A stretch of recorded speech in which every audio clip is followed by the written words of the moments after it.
예수님께서 우리에게 주신 말씀은 마가복음 11장 1절에서 11절까지 말씀입니다. 우리 한 절씩 교독으로 읽도록 하겠습니다. 그들이 예루살렘에 가까이 와서 감람산 벳바게와 베다니에 이르렀을 때에 예수께서 제자 중 둘을 보내시며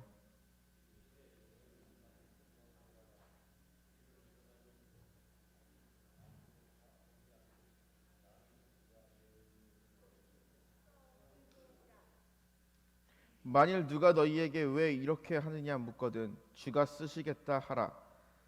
그리하면 즉시 이리로 보내리라 하시니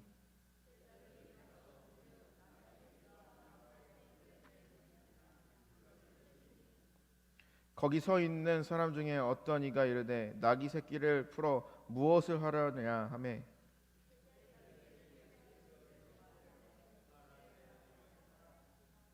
나귀 새끼를 예수께로 끌고 와서 자기 겉옷을 그 위에 얹어 놓음에 예수께서 타시니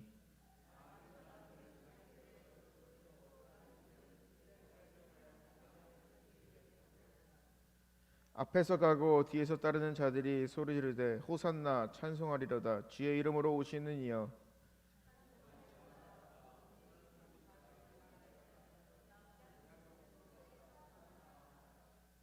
예수께서 예루살렘에 이르러 성전에 들어가사 모든 것을 둘러보시고 때가 이미 저물매 12 제자를 데리고 베다니에서 나가시니라.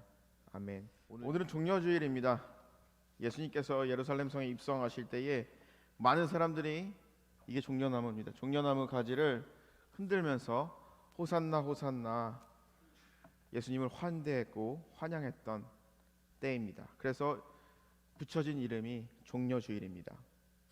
그런데 이 종려주일은요 기쁨만 가득한 날이라고는 볼 수 없습니다. 왜냐하면은 예수님을 향하여 호산나 호산나를 외치던 사람들의 환대가 얼마 가지 않아서 곧 배신으로, 그리고 환대하던 군중들은 예수님을 십자가에 못 박는데 동조합니다.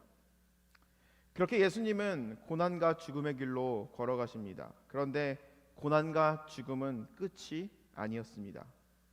고난과 죽음 뒤에는 부활의 기쁨이 있다는 것을 우리는 성경을 통해서 알게 됩니다.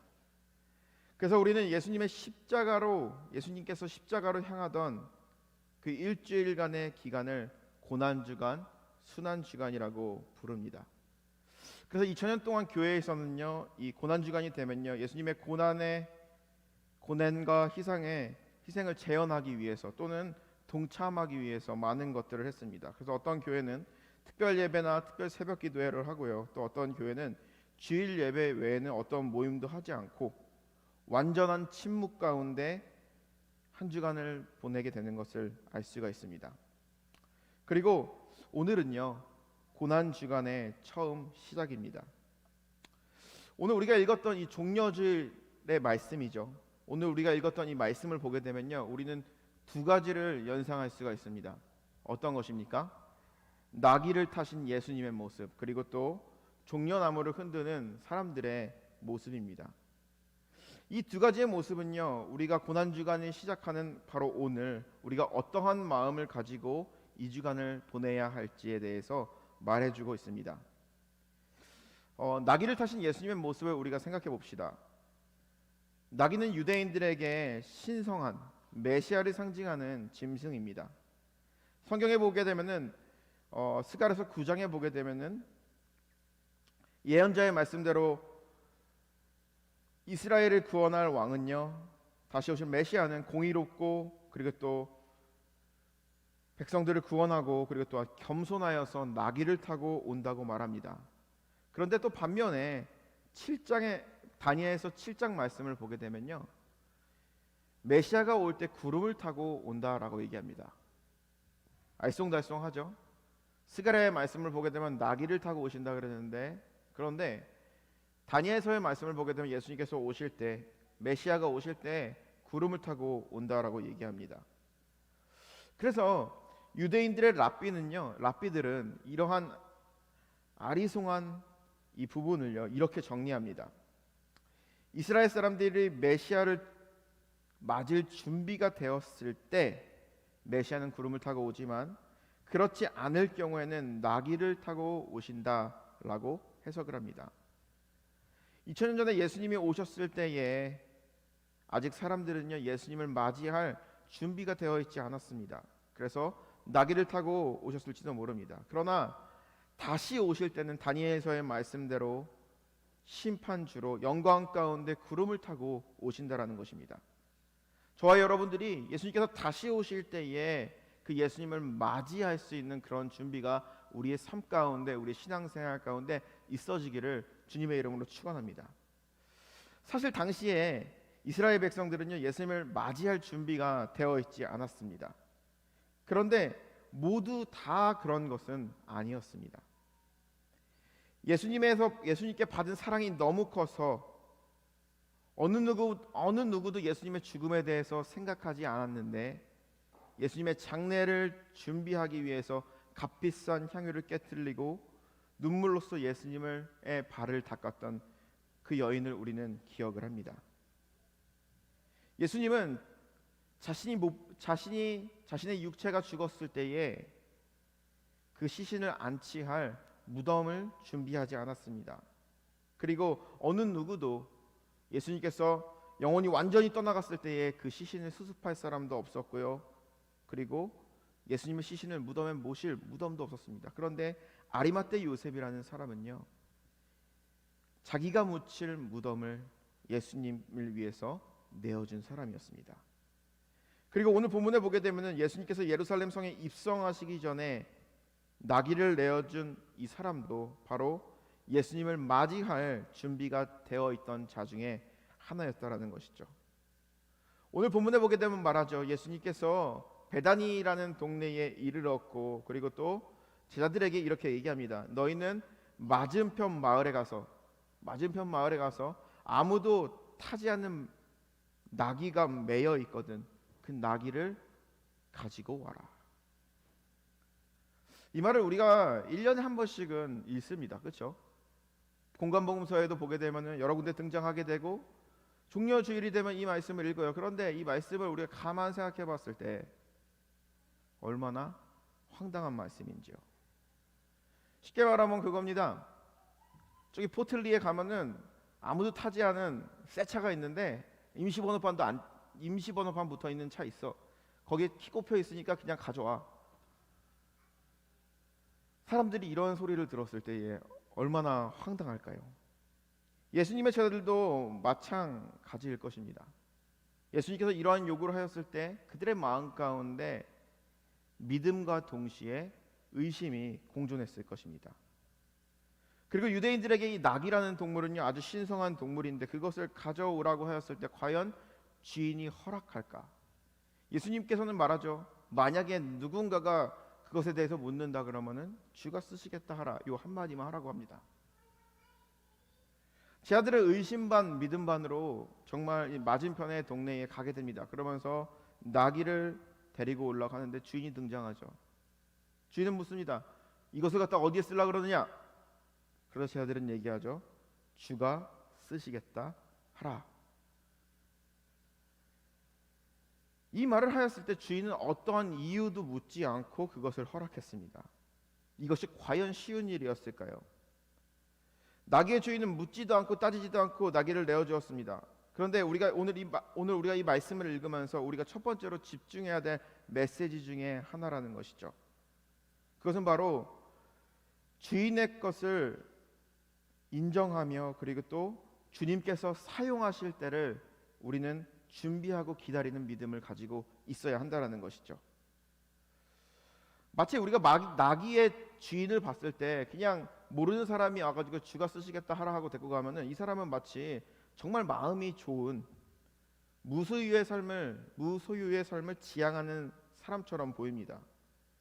그런데 기독교는 이 무소유를 말하고 있지 않습니다. 예전에 이런 적이 있었죠. 한국에서 아주 유명한 스님이 있었습니다. 무소유라는 책도 썼어요. 그런데 알고 보니 이 사람은 무소유가 아니었어요.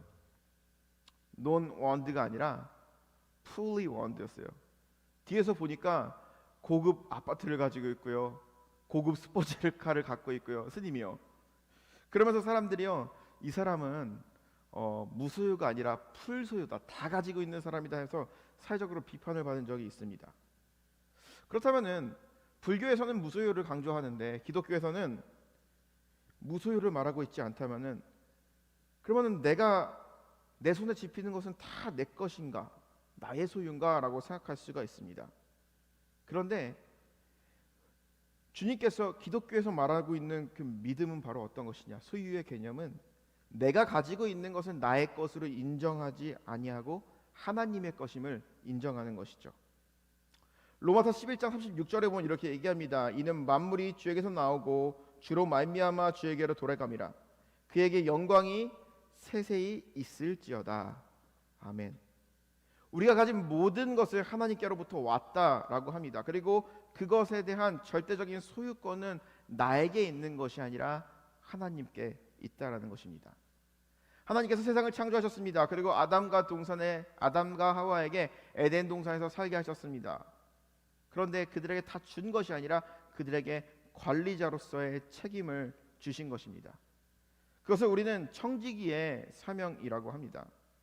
하나님께서 우리에게 많은 것을 주셨습니다. 물질도 주셨고요, 그리고 또 우리에게 건강도 주셨고요, 우리에게 믿음도 주셨고 모든 것을 주셨어요. 그런데 이 소유의 주인은 누구냐?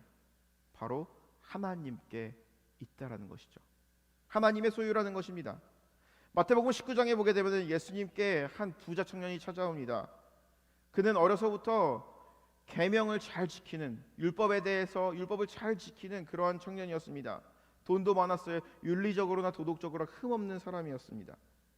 그런데 그의 마음 가운데 모든 것을 다 얻었다 할지라도 영적인 깊은 갈증이 있었습니다. 그렇기 때문에 예수님께 찾아와서 질문을 하죠. 선생님이시여, 어떻게 하면은 영생을 얻을 수 있습니까?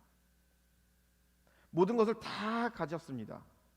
모든 것을 다 누리고 세상 사람들은 그를 존경스러운 눈빛, 아주 건실한 청년으로 바라봅니다. 그런데 그의 마음 가운데는 정말 필요한 것이었습니다. 그것은 바로 무엇이냐? 영혼에 대한 구원이었습니다. 그래서 예수님께 영생에 대해서 물어본 것입니다.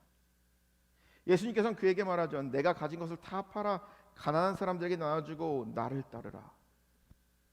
예수님께서 이 말씀하셨을 때 성경은 이렇게 증언합니다. 부자 청년은 근심하여 떠나니라. 근심하였다라는 것은 바로 어떤 것입니까? 그에게도 정말 예수님께서 말씀하신 것대로 하고 싶은 마음이 있었다라는 것이죠. 만약에 마음이 없었다 그러면은 그냥 뭐야 이러고 떠났겠죠. 아니면 예수님께 따졌을 것입니다. 선생님, 그게 어떻게 내가 가진 게 얼마인데, 내가 부모님한테 이 상속받은 이 재산, 우리 부모님이 피땀 흘려가지고 나에게 물려주신 건데 어떻게 이것을 함부로 다 팔아가지고 선생님의 제자가 돼야지만 영생을 얻을 수 있습니까? 하고 따졌을 것입니다. 그런데 이 청년은요, 근심하였다라고 합니다. 마음속에 정말 다 팔아버리고 영생을 얻고 싶은 그런 마음이 있었습니다. 오래 살고 싶은 마음이 아니라 영원한 진리를 알고 싶은 마음이었습니다. 영원한 진리를 알고 싶고 자신의 영적인 갈증을 해결해주는 것을 만나고 싶었습니다. 하지만 그가 가진 것이 너무 많아서 그것을 지키기 위해서 슬픈 얼굴로 예수님을 떠나게 되었다라는 것이죠. 청년은 분명히 저울질하고 있었을 것입니다. 그것은 바로 무엇이냐? 하나님과 그리고 또한 내가 자신이 지켜야 될 것에 대해서 어떤 것이 더 가치 있는가 저울질했다라는 것이죠. 예수님의 말씀이요 더욱더 극단적으로 그에게 다가올 수 있었을 것입니다. 그런데 우리가 신앙이라는 것은요 그것을 극복하는 훈련을 하는 과정이라는 것이죠. 우리가 주일날 나와서 예배하는 것도 우리가 하나님께서 우리에게 주어진 시간을 하나님께 드리는 훈련을 하는 것입니다. 우리가 헌금하는 것도 마찬가지입니다. 하나님께서 우리에게 주신 것을요 그것을 나의 것으로 인정하지 아니하고 그것을 대표해서 하나님께 드린다라는 것입니다. 우리가 그리스도인으로 살아간다라는 것, 그리스도인으로 살아간다라는 것, 그리고 또 하나님의 일을 한다라는 것은요 나의 삶을 나의 소유로 인정하지 아니하고 하나님께 위탁한다라는 것이죠. 예수님의 고난에 동참한다라는 것은 바로 무엇입니까? 그리고 그리스도 안에 거한다라는 것은 바로 무엇입니까? 나의 삶의 무게중심을 나에게 두는 것이 아니라 하나님께 두는 것을 의미합니다. 우리가 가끔 간증을 듣다 보면은 예수 믿고 하루아침에 변화된 사람들이 있습니다. 갑자기 모든 것이 바뀌는 사람이고 모든 것이 새로워지는 사람들도 있습니다. 그런데 그렇지 않은 사람들도 있습니다. 그런데 중요한 것은 바로 무엇이냐? 우리가 가진 이 모든 것들을 하나님의 것으로 인정하는 삶을 살아가기 위해서는 훈련이 필요하다라는 것이죠. 실패의 가정 가운데 다시 일어나는 훈련이 필요하고요. 하나님께 지혜와 능력을 구하는 믿음이 필요하다라는 것이죠. 하나님께 나의 삶의 무게를 두려고 애쓰는 것, 말은 쉬워 보입니다. 하지만 우리의 삶 가운데 그러지 못할 때가 얼마나 많습니까? 2주 전에 나왔던 말씀이죠. 요한복음에 나왔던 니고데모라는 사람의 이야기입니다. 니고데모라는 사람은요, 유대인의 관원이었습니다. 쉽게 말하면요, 유대인들 중에서 정치인이었습니다. 국회의원 정도가 되는 사람들이었습니다. 사회적인 이제 그런 게 있기 때문에, 사회적인 계층이 상당히 높기 때문에 예수님에 대해서 궁금해했고 알고 싶어했어요. 그런데 대낮에 찾아가서 사람들 보는 앞에서 예수님을 만날 수 없었습니다. 그래서 밤에 몰래, 아무도 보지 않는 밤에 예수님을 찾아갑니다. 니고데모도 아마 예수님을 찾아간 이유는 바로 어떤 것이었을까요? 마치 부자 청년과 같은 그러한 마음이었을 것입니다. 그런데 예수님은요, 니고데모가 궁금한 것을 이야기하는 것이 아니라 예수님은 니고데모에게 계속 니고데모가 이해할 수 없는 이야기들을 예수님은 합니다. 갑자기 니고데모에게 이렇게 얘기하죠. 만약에 사람이 거듭나지 않는다 그러면은 하나님 나라를 볼 수 없을 것이다. 만약에 사람이 물과 성령으로 거듭나지 아니하면은 하나님 나라에 들어갈 수 없을 것이다. 니고데모는 이 예수님의 말을 이해할 수가 없었을 것입니다. 그리고 예수님을 만났을 때 그가 가지고 있었던 호기심, 의심, 이런 것들이 그의 삶 가운데 더 많이 증폭되었을 것입니다. 그런데 성경에 보게 되면은 니고데모가 간간히 등장합니다. 요한복음에 보게 되면은 3번 등장하게 됩니다. 두 번째로 등장하는 것은 바로 언제입니까? 예수님께서 종교 지도자들에게 비난을 받았을 때, 지탄을 받았을 때 예수님이 당하는 공격을 막아준 사람이 바로 니고데모였다라는 것이죠. 예수님께서 십자가에서 죽으셨어요. 그런데 어느 누구도 예수님의 죽음 앞에 예수님의 시체를 찾아가는 이들은 없었습니다. 예수님의 제자들, 예수님이 죽었으니 우리 선생님의 시신은 내가 수습해야겠다라고 달려가는 사람 아무도 없었어요. 그런데 예수님께서 돌아가시고 그날 아침, 이른 아침에 가장 먼저 도착한 사람은 바로 누구입니까? 예수님의 시신을 찾아간 사람은 바로 니고데모였다라는 것이죠. 향유를 들고 예수님의 시신을 수습하기 위해서, 쉽게 말하면 염을 하기 위해서 예수님을 찾아간 사람입니다. 니고데모를 보게 되면 우리는 느낄 수 있는 것이 있습니다. 그가 예수님을 처음 만나서 너의 삶의 무게를 주님께 온전히 둬라라는 그 메시지를 들었을 때 그 말을 전혀 이해할 수 없었겠죠. 예수님의 말을 생각하면 생각할수록 그의 마음이 혼란스러웠을 것입니다. 어느 때는 하나님 편에 서서 하나님께 무게중심을 두고 살아가지만 하지만 자신의 이성과 그리고 자신의 삶과 자신의 인생을 봤을 때 계속 끊임없이 저울질하는 자신의 모습을 본 것입니다. 그런데 흔들리는 니고데모였고, 끊임없이 의심하는 니고데모였고, 끊임없이 무너지는 니고데모였지만 결국에는 그의 삶의 무게중심을 예수님께 두었던 것을 우리는 알 수가 있습니다.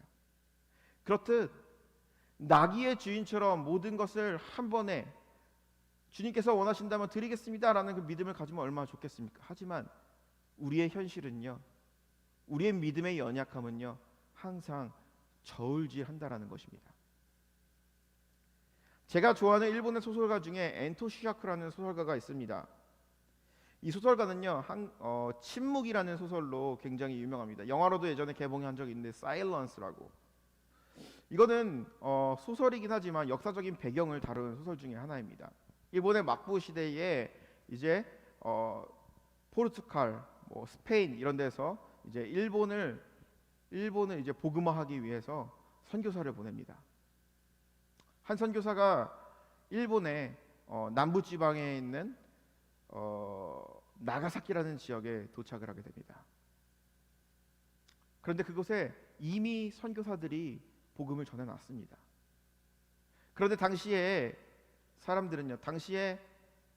일본은요, 선교사들을 핍박하고 기독교를 배척하고 있던 그런 상황이었습니다.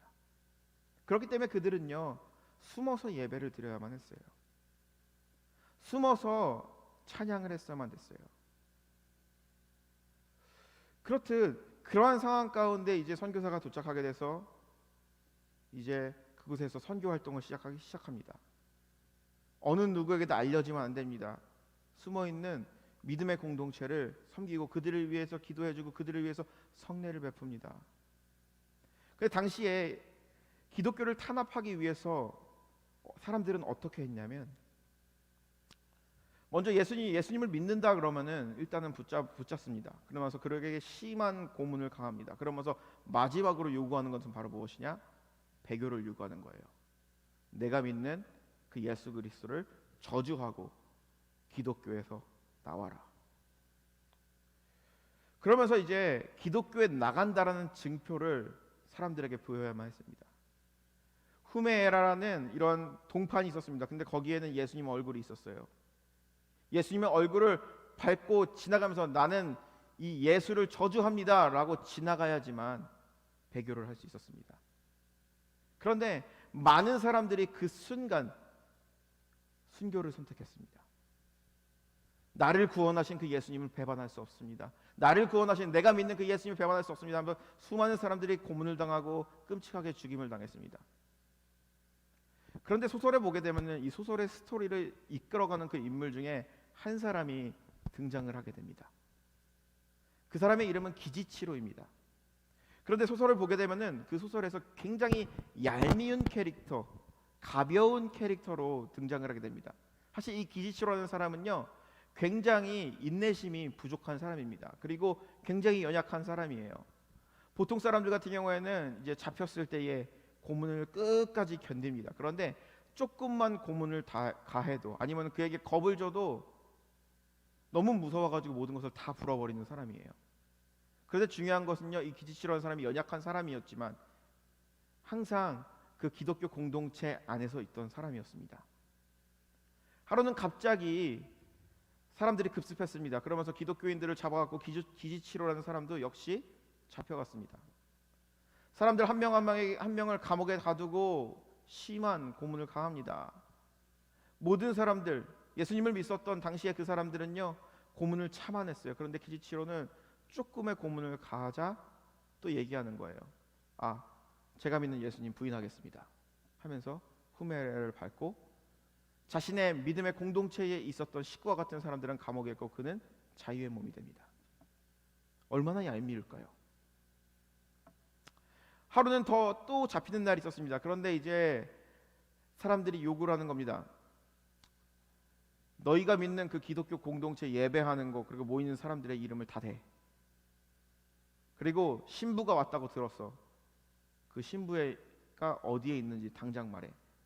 기지치로는 맨 처음에 거부합니다. 그런데 그에게 조금 때리고 조금 고문을 가하자 또 똑같이 말하기 시작합니다. 결국에는 기독교 공동체에 있었던 모든 사람들이요, 감옥으로 끌려가게 되고 선교사로 왔던 이 포르투갈 신부도요, 감옥으로 끌려가게 됩니다. 남아있는 사람들에게 비난을 듣습니다. 너는 진짜 쳐죽일 놈이다. 너 같은 놈이 세상에 어디 있냐 라고 하면서 그를 아주 비난하고 그를 아주 벌레와 같은 존재로 여깁니다. 아주 연약한 사람이죠. 저도 그거 봤을 때 이 기지치로라는 사람이요, 마치 어떻게 느껴졌냐면은 가룟 유다와 같은 사람이다라고 생각이 들었어요. 그런데요, 이 기지치로하는 사람이 어느 날 마음을 굳게 먹게 됩니다. 잡혔어요. 그런데 끝까지 예수님을 부인하지 않는 거예요. 끝까지 후메라를 밟지 않겠다고 하는 겁니다. 끝까지 견디고 견딥니다. 결국에는 그가 순교를 했어요. 처음에 이 기지치로하는 인물을 봤을 때에 느껴지는 것은 바로 너무나도 얄팍한 믿음, 연약한 믿음, 가룟 유다와 같은 사람이다라고 생각했는데, 사실 이 기지치로의 모습은 우리의 모습이라는 것이죠. 기지치로가 주님의 공동체, 믿음의 공동체를 떠나지 않았던 것처럼 우리도 교회 안에 발을 담그고 있고 믿음을 가지고 살아갑니다. 그런데 우리의 삶 가운데 너무나도 이 얄팍하게 우리의 삶의 무게중심을 하나님을 믿는다라고 하지만 우리 자신에게 두고 하나님께 두지 않고 살아갈 때가 얼마나 많은지요. 가룟 유다의 모습이 아니라 기지치로의 모습은 우리들의 모습이었습니다. 하나님과 세상 사이에서 저울질하는 우리의 모습이라는 것이죠. 그런데 그러한 우리지만 하나님의 한량없는 그 은혜와 예수 그리스도의 사랑은 우리를 끝끝내 하나님께 중심을 두게 만들어 준다라는 것이죠. 끊임없는 훈련과 고민을 통해서 우리를 세워주신다라는 것이죠. 때로는 우리의 믿음이 연약하여서 넘어질 때도 있습니다. 예배 안에 예배를 드릴 때는 내가 이렇게 살아가야겠다라고 결단을 하지만 예배당 문을 열고 세상 가운데 나아가게 되면은 또 삶의 중심을 내 중심에, 내가 원하는 것에 혹은 죄악된 것에 두고 살아갈 때가 얼마나 많은지요. 고난주간의 이 메시지가 이 나귀의 주인을 생각하면서 우리가 생각해야 될 것은 바로 어떤 것입니까? 우리가 가진 모든 것, 그리고 또한 이렇게 한 번에 믿음이 좋은 사람처럼 한 번에 결단할 수 없을지라도 조금씩, 아니 나의 삶의 무게를 한 주간만이라도 나에게 두는 것이 아니라 하나님께 두며 예수 그리스도께 두며 살아가야 한다라는 것입니다. 내가 가진 이 모든 것을요 포기하는 훈련이 아니라 내가 가진 이 모든 것을요 하나님의 것으로 인정하는 훈련을 하는 것입니다. 내가 받고 있는 그 고난을 나만의 고난으로만 이해하는 것이 아니라 주님도 지금 나와 함께 고난을 받고 있다라는 것, 그리고 나에게 준 시간조차도, 나에게 준 물질조차도 나의 것이 아니라 하나님의 것으로 인정하는 훈련을 우리는 한 주간 해야 된다라는 것이죠. 오늘은 결단하지만 내일은 오늘의 결단을 까먹을 수도 있어요. 하지만 넘어지더라도 기지치로가 예수님을 배반하다 할지라도 배교하다 할지라도 항상 주님의 공동체 안에 거했던 것처럼 주님의 품을 떠나지 않고 예수 그리스도의 십자가를 붙들며 나아갈 때 우리 또한 오늘 본문에 나오는 이 나귀 주인처럼 헌신할 수 있는, 주님께 기꺼이 모든 것을 드릴 수 있는 그런 믿음의 사람들이 다 될 줄로 믿습니다. 두 번째로 우리가 집중해야 될 것은 바로 무엇이냐면은 종려나무 가지를 흔들고 있던 그 사람들을 보면서 우리의 신앙은 과연 올바로 서 있는지 봐야 한다라는 것이죠. 종려나무는 승리와 번영을 상징합니다. 그리고 호산나라는 것은 왕이시여 우리를 구원하소서라는 의미입니다. 그런데 아까 전도사님께서 이제 찬양하기 전에 말씀하셨던 것처럼 이 종려주일이라는 것은 상당히 패러독스한 것입니다. 왜냐하면은 예수님께서 예루살렘에 입성하셨을 때에 종려나무를 흔들었던 그 사람들의 생각과 예수님이 가려고 했던 길은 너무나도 달랐기 때문이죠. 예수님께서 나귀를 타고 예루살렘에 입성하셨을 때 사람들은요 자신이 입고 있던 겉옷을 벗어서 마치 레드카펫을 깔듯이 그 앞에다 깔았어요. 그들이 열망했던 것은 바로 무엇입니까? 로마 제국으로부터 그들을 독립시켜줄 그러한 지도자를 원했다라는 것이죠. 스가랴서의 말씀대로 이스라엘은 그러한 구원을 갈망했습니다. 공의롭고 백성을 구원하고 겸손한 왕을 갈망했습니다. 식민지 지배를 받고 있었던 상황이었습니다. 그렇기 때문에 그들이 열심히 일해서 많은 것을 번다 할지라도 많은 액수를 세금으로 수탈당해야만 했습니다. 괴로워하는 이들, 불공평한 세상 가운데 공의로운 왕이 왕들이 자신을 다스리기 바랬습니다. 악마와 같은 이 로마 제국으로부터, 네로 황제로부터, 가이사로부터 벗어나고 싶은 것이 그들의 마음이었습니다. 그들의 삶은 너무나도 괴로운 삶이었습니다. 그들은 삶의 고통으로부터 자신들을 해방시켜줄 그럴 메시아를 원했다라는 것이죠. 영적인 메시아가 아니었다라는 것이죠. 예수님께서 이 땅에 오신 이유, 그리고 또한 예루살렘 성에 나귀를 타고 입성하신 이유는 단 한 가지 목표였습니다. 십자가에서 죽기 위해서 가신 겁니다. 모든 이들의 죄 사함을 위하여서 피를 흘리기 위해서, 모든 이들에게 영적인 구원을 주기 위해서 예루살렘에 입성하셨는데, 사람들이 원했던 것은요, 단순한 것이었습니다. 단순한 삶으로부터의 구원, 고통으로부터의 벗어나는 것이죠. 9절에서 10절 말씀을 보면 얘기합니다. 예수님이 예루살렘 성에 들어왔을 때 사람들은 호산나 호산나 찬송하리로다, 주님의 이름으로 오시는 이여 찬송하리로다, 오는 우리 조상 다윗의 나라여 가장 높은 곳에서 호산나 호산나 하더라. 그들은요, 영적인 구원에는 관심이 없었어요. 그들이 초점을 두고 있었던 것은 바로 어디냐면은 다윗의 왕이었어요. 많은 사람들이 모이고 있었죠. 근데 그 많은 사람들이 예수님을 하나님의 아들로 인정하지 않은 겁니다. 다윗의 왕조를 재건할 사람으로 생각을 했던 것이죠. 다윗의 왕조를 이어갈 사람으로 생각했던 것이죠. 자신의 나라가 가장 잘 나갔을 때, 우리가 먹고 살기 가장 좋았을 때, 가장 부강했을 때 다윗의 시대 영광을 만을 그리워했다라는 것이죠. 예수님을 향하여서 바랬던 것은요, 그들을 영혼의 구원자를 바랬던 것이 아니라, 죄로부터 그들을 구원으로 이끌 그 구원자를 바라는 것이 아니라 단순한 혁명가를 원했던 것이죠.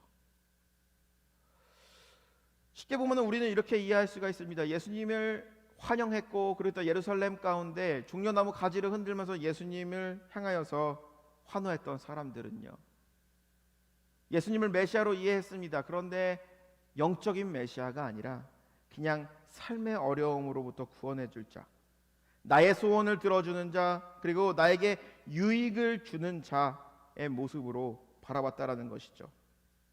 그들의 처한 어려움은요, 물론 어려운 어려움이었어요. 그런데 예수님께서 그들을 향하시는 사랑, 그리고 또한 영적인 구원, 그 가치에 대해서는 전혀 모르고 손을 흔들고 있던 자들이었다라는 것이죠. 예수님께서 이 땅에 오신 이유, 예수님께서 예루살렘에 오셔서 나귀를 타고 예루살렘 성에 스스로 들어가신 이유는 자기가 스스로 죽어야지만 자신의 미션이 끝나기 때문에, 죽어야지만 예수님께서 이 땅에 오신 사명을 마무리할 수 있기 때문에 오셨는데, 사람들은 원치 않았죠. 혁명을 기대했습니다. 저 사람이 가난으로부터 우리를 그냥 구원해 줄 사람, 힘이 있어서 능력이 있어서 우리를 지도해 줄 수 있는 사람, 혁명가로밖에 여기지 않았다라는 것이죠. 그들의 필요, 단순한 목마름만 해결해 줄 수 있는 사람으로 여겼다라는 것이죠. 예수님의 행보를 봤을 때 그들은 당연히 예수님을 향하여서 분노하기 마련이었습니다. 예루살렘 성에 입성하였을 때 자신이 원하는 지도자였다 그러면은 일단 헤롯성에 들어가서 헤롯 왕을 끌어내리고 그 자리에 앉아야지만 그들이 원하는 메시아였습니다. 로마 군대를 몰아내고 친로마적인 성향을 가지고 있던 세리와 같은 사람들을 다 싸잡아 감옥에 가두고 유대인들의만의 세상을 만드는 것이 그들이 상상했던 메시아였습니다. 그런데 어떻습니까? 예수님께서는 빌라도의 법정 앞에서 어떠한 변명도 하지 아니하시고 스스로 그 모든 것을 받아들이셨습니다. 죄가 없음에도 불구하고 불리한 재판임에도 불구하고 어떠한 변론을 하지 않고 스스로 받아들이셨어요. 사람들이 예수님을 향하여서 침을 뱉고, 사람들이 예수님을 향하여서 돌을 던지고, 로마 군인들은 예수님을 향하여서 채찍질하고 십자가에 못 박힌다고 할지라도 예수님은요 어떠한 저항조차 하지 않았습니다. 그 이유는 바로 무엇이었습니까?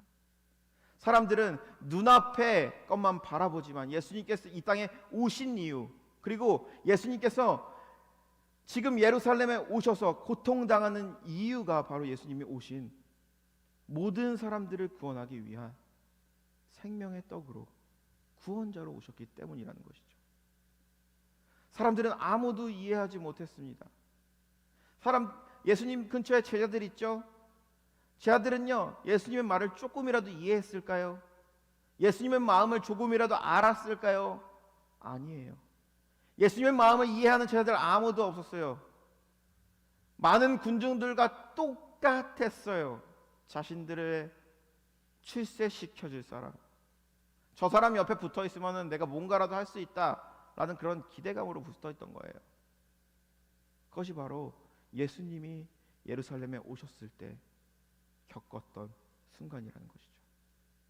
아주 잠깐 예수님을 지지했어요. 예수님을 환영했어요. 예수님을 왕으로 생각했어요. 근데 그들의 기대가 완전히 무너지자 예수님을 향하여서 채찍을 들고 돌을 듣는 사람들이 바로 당시의 민족들이었다는 것이죠. 성경은 우리에게 질문을 하는 것입니다. 어떠한 질문을 합니까? 내가 믿는 예수님은 과연 어떠한 예수님입니까? 예수님께서 부자 청년에게, 니고데모에게 영생을 얻기 위함, 그리고 또한 그들의 궁금증, 그들의 영적인 갈급함을 해결하기 위해서 분명한 것을 말씀해 주셨습니다. 그런데 그들은 왜 갈등하였을까요? 그들의 믿음의 초점이 하나님께 있던 것이 아니었습니다. 같은 것을 바라보더라도, 같은 곳에서 숨을 쉬고 있더라도 생각이 너무나도 달랐어요. 너무나도 짧았어요. 그렇기 때문에 예수님께서 그들에게 오신 진정한 이유, 예루살렘에 입성하신 진정한 이유를 모르는 자들이 바로 그들이었다는 것이죠. 우리의 삶도 마찬가지라는 것이죠. 예수님을 믿는다라고 하지만, 기독교인이라고 하나님을 섬기는 자라고 하지만, 순간순간 나의 필요에 따라서, 내가 원하는 것에 따라서, 나의 필요를 채우기 위해서 많은 사람들이 종교를 갖고 있잖아. 그렇기 때문에 나는 기독교라는 종교를 가지고 살아갈 거야. 근데 종교라는 것은요, 하나님이라는 것은 내 삶의 그냥 작은 부분에 불과해. 내가 어려울 때 잠깐 기댈 수 있는 사람, 내가 힘들 때 잠깐 요구할 수 있는 사람, 내가 뭔가를 얻고 싶을 때 그것을 달라고 쪼를 수 있는 사람, 그 정도밖에 안 될 때가 우리의 삶 가운데 얼마나 많은지요. 호산나 호산나를 외치는 군중들 가운데 우리가 한 주간 묵상해 봐야 될 것은 바로 어떤 것입니까? 그 군중 가운데 있던 예수님의 마음을 전혀 알아주지 못하고 있던 사람이 2000년 전에 예루살렘 성에 있던 사람들이 아니라 바로 우리 자신이라는 것이죠. 하나님에 대하여서, 예수 그리스도에 대해서 내가 얼마나 나의 삶의 무게를 두고 살아가는지 한 주간 묵상해 보며 나아가시는 저와 여러분들이 되시기를 주님의 이름으로 간절히 축원합니다. 물론 이 나귀를 가진 주인처럼, 그리고 또한 값비싼 향유를 깨뜨려서 예수님의 장례를 예비했던 그 여인처럼 우리가 한 번에 어떠한 의심 없이 이렇게 fully 순종한다 그러면 얼마나 좋을까요? 근데 그것은 우리의 삶 가운데, 우리 현실 가운데 쉽지 않을 때가 너무나도 많습니다. 하지만 그것은 훈련을 통하여서, 때로는 가슴이 찢어지는 것 같은 그런 아픔이 있을지라도, 너무나도 아깝고 너무나도 할지라도 하나님 편에 서서 예수 그리스도의 길을 가기 위해서 끊임없이 나의 삶의 무게중심을 예수님께 두며 나아가는 것이 진정한 그리스도인이요, 그리고 진정한 십자가의 길을 가는 인생임을 믿으며 나아가시는 저와 여러분 되시기를 주님의 이름으로 축복합니다.